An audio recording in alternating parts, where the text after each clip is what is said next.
dal leen ak jàmm ci AGT News chaîne bi leen di jox xibaar yi wér te wóor abonné leen ngir dara bañ leen a raw.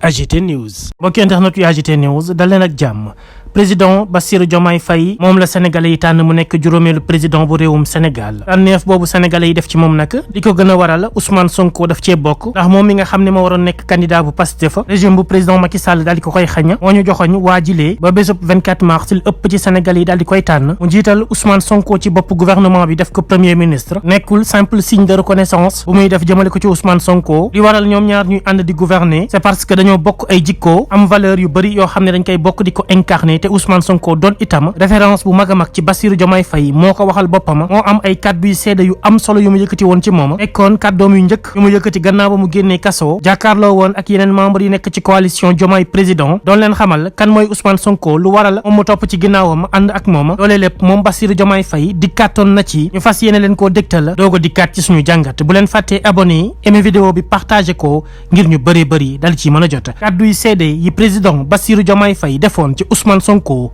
lañuy teewlu AGT News. ba bëgg a jeexalee nag ci président Ousmane Sonko mënuma woon bañ a jeexale ci moom parce que dafa am loo xamante ne fokk nga wax ko seen kanam yéen leaders yi ngeen am la primeur de cette information là. président Sonko parti politique boolewuñu président Sonko dama ko fekk mu nekk sama aîné à la direction générale des impôts et des domaines du moom rek a fa sant Sonko du moom rek a sant Sonko Sénégal mais nit bu demee ba ca biir koñ biir dëkk biir réew boo waxee sant bi nga xamante ne bokk na ko ñu bari ñu xalaat kenn kooku am na lu ko waral dama fekk sant Sonko doon tuuru Ousmane Sonko à la direction générale des impôts et des domaines ndax jaloor yi mu def ci xeex avec le syndicat autonome des agents des impôts et domaines mu doon koo xamante ne daf ñuy inspiré comme ñi nga xamante ne ku bëgg a baax bëgg a jubal bëgg a doxal ci ay principe lal sa avancement ak sa carrière ci mérite compétence ak probité mënoon nga tey ci Ousmane Sonko mu doon koo xamante ne moo la womat et cette occasion là bi ma duggee biir impôt et domaine je l'ai pas raté parce que loolu moo nekkoon sama aspiration mooy compétence intégrité ak sérieux ci li may def bi ñu dawalee tuuti ma gis lu mu def au sein du syndicat autonome des agents des impôts et domaines ak vertu bu mu gérer les acquis syndicaux njaaxal naay gum ci tëddee ci bu mu jotee ñu saddali ko ma ne kii warul dem lii bañ a am relève ma dem engagé wu avec le collègue vice-président du parti Birame Souleye Diop au sein du syndicat autonome des agents des impôts et domaines ak Waly Diouf Bodian mi nga xamante ne moo nekkoon suñu secrétaire général qui est le chargé de la sécurité du parti ñu aw Ousmane Sonko ci liggéey boobu bu ñu amee des aptitudes yoo xamante ne tàggat nañu ci ba gën koo liggéey laata ñuy dugg ci politique syndicalisme boobu la te ñuy jaar ci syndicalisme dugg ci politique xam nañ comment le syndicalisme prépare quelqu'un dans le champ politique kon loolu Ousmane Sonko lu bare li ngeen di gis ci man foofu la commencé continuer ci biir Pastef ba Diomaye mi toog ci yéen ci tey bare na loo xamante ne sur le plan de la personnalité parce que ku nekk ak sa caractère ak sa tempérament am na lu ñu wuute mais sur les principes cardinaux lu bëri jëlee naa ko ci Ousmane Sonko lu bëri jàngee naa ko ci Ousmane Sonko lu bëri Ousmane Sonko moo ma ci tàggat mu doon koo xamante ne balaa nga koy mën a natt ci dimension situation bu ñu nekk nii taxaw nga wéet ba xëy na sa xel sax ci ni ngay jàngatee événement bi par manque d'information nga mën a am jiixi jaaxal nga toogaat ak moom nga mën a xam ne waa ji fi nga ko bàyyi woon noo dem nu mu yàgg ak nu mu sori boo demee fekkaat ko mu sooklewu sur les mêmes principes directeurs et sur les mêmes valeurs cardinales yi nga xamante ne ñoo nekk le moteur de son engagement politique may baaxee rek ñi nga xamante ne xëy na bokkuñu Pastef wala nekkuñu woon ci benn niveau bi ci Pastef le 7 janvier 2023 dañu amoon une réunion d'évaluation au sein de Pastef sur la stratégie et sur les perspectives ci élection présidentielle 2024 bu ñu doon jublu à 1 an avant l'échéance ñu woo suñu coordonnateurs départementaux yépp biir Sénégal ak bureau politique bi ak mouvement yi ñu ñëw comme ni ngeen ko xamee ñu bëri dañoo ñëw fanaan si ñu bëri jël horaire fajar déplacé wu ñëw ba Dakar vers 8h 9h bay waaj ñu woo ma nee ma sama grande sœur dafa décédé ma ne su ma informé heure bi waa parti bi mën na am ñu bëgg a fomm réunion bi te dafa am ñu jóge fu sori man noppi ba bi may romb siège bi mu wóor ma ne commencé ñu ngi waaj a commencé ma ne Ousmane maa ngi nii dem ci dëj sama grande sœur mu la waxoon dafa feebar ba ñu hospitalisé ko yàlla def ko moom ma ne ko mais continuer leen kon réunion boobu du réunion bi ma fekkee 7 janvier 2023 ñi bokk ci Pastef mën nañu ma seede que c'était la première fois président Ousmane Sonko ñëw ci réunion ne dañuy poser la situation du plan B parce que ci projet lañ nekk ñi ñu jàmmar lool mën na am duñu taxaw ci lu ñu nekk te waruñu ñoo bett parce que projet bi ça n'a jamais une histoire de personne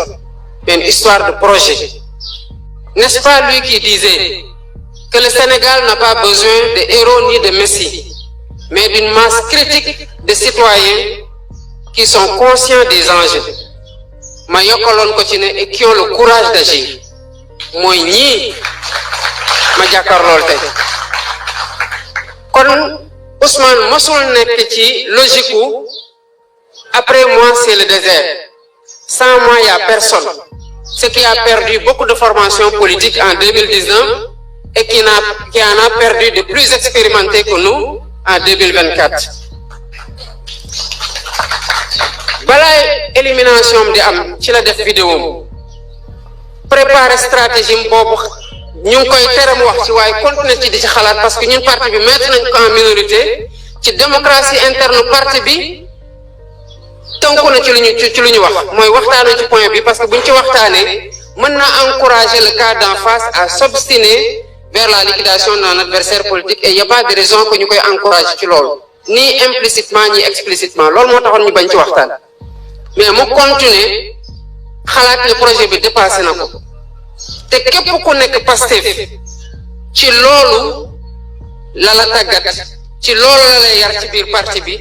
te toutes les fois qu'il a été question mu jël une décision majeure à des moments critiques loolu moo nekk sa boussole boo xamante ne ci la jëlee décision barke dem rek dañoo toog ñu may ñu gisee ci kaso bi ñu waxtaan bu yàgg mu ne ma Diomaye politique bi particulièrement projet Pastef jaamu yàlla laa ko def sama teg sama borom seetuma ci xarit seetuma ci frère wala sœur de parti seetuma ci rak seetuma ci waajur seetuma ci doom lépp li ma ci def sama borom bi laa koy seede waaye projet bi laa koy nattee ndax ci intérêt projet bi laa ko def wala def ma ko ci intérêt projet bi te loolu moo tax tey Bassirou Diomaye Faye nekk candidat ba ñu nekkoon membre ci coalition Sonko président nekkoon ci leader autour du candidat Ousmane Sonko continuer dëgëral loolu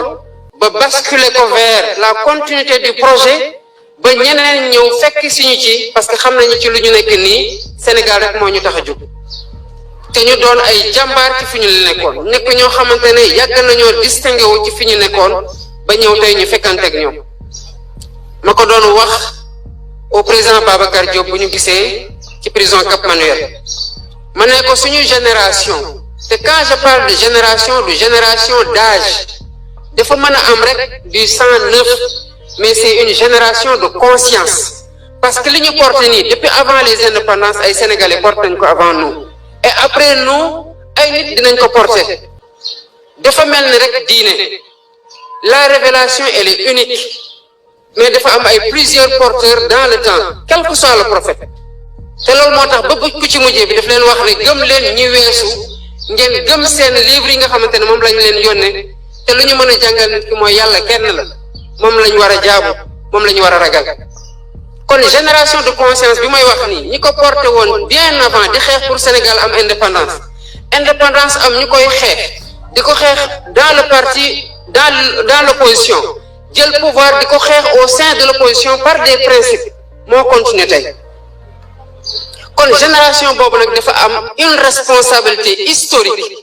pour parachever enfin et l'opportunité se présente comme jamais par le passé pour que li nga xamante ne bëgg nañ ko concrétiser ñu mën ko concrétiser mooy le rêve que nous partageons et que nous portons tous